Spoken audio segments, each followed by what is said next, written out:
pwede ka na mag-boyfriend, mag-girlfriend. Kahit nag-aaral ka pa. Or kahit grade 6 ka pa lang, sige, mag-boyfriend, girlfriend ka na, I support you! Baka maubusan ka kasi, sige, kawawa ka naman, pangit ka eh. Diba?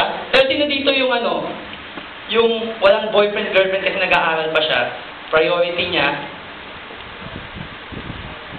makapagtapos. Yun yung mga magaganda, mga pogi. Bakit? Hindi po sila natatakot maubusan kasi naniniwala sila ibibigay ni Lord yung best para sa kanila in God's perfect time. Amen? Sino dito may mga may boyfriend at girlfriend, yun yung mga pangit. Okay? Yun po yung mga pangit. Pero pag nagtatrabaho na kayo, exemptions po yun kasi katulong na kayo sa pamilya ninyo. Amen? Alam nyo ba may magandang factor yon? Kapag mag-boyfriend at mag-girlfriend, pangit na sila. Bakit? Hindi ko na pwedeng ligawan yun. Pangit nga yun. Diba? Kasi mag-girlfriend, boyfriend na sila. Amen?